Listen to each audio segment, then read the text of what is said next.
Hi, welcome to Computer Science for Normal People. I'm Steve. Today we're going to talk about variables.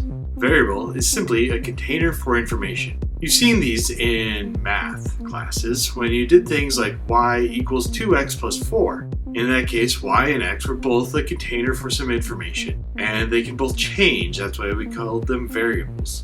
Basically the same type of thing in computer science or programming. They could just hold more things than just numbers this time. They can hold things also like letters and strings of text, dates, and lots of other things. In fact, in most programs out there, just about everything you see has a variable tied to it. In video games, all the different monsters, all the weapons, all of that stuff is tied to a variable. A good example of variable could be in a video game when you have a little spaceship flying around shooting aliens. The number of times it can get blown up before the game is over is stored in a variable.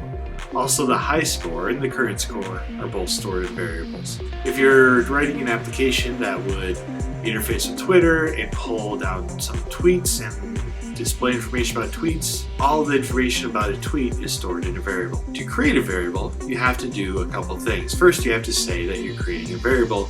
In languages that are simple, such as JavaScript and Swift, you do this by saying the word var.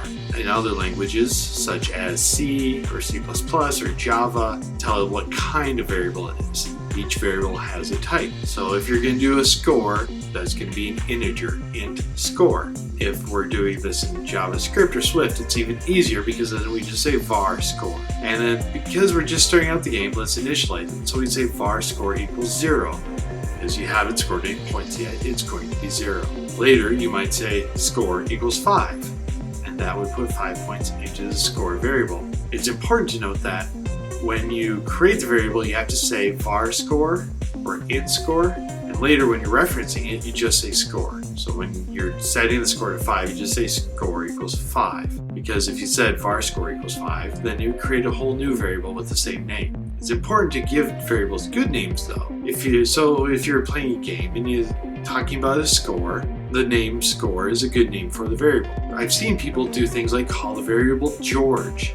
That's a terrible idea. George is not a good name for a variable. You want the variable to make sense both to you if you come back to it later, or to other people who might be looking at your code that need to understand what it is. And every variable has to have its own name. So if you're making Pong, if you've got two players on one each side of the screen and you're keeping track of two different scores, you can't call them both score because then they just keep overwriting each other.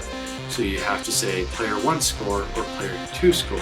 If you're kind of lazy and you don't want to write out player 1 score every time, you can just say P1 score. It still makes sense, it's a little shorter, and it works. Okay, that's it for this episode. Again, please subscribe below.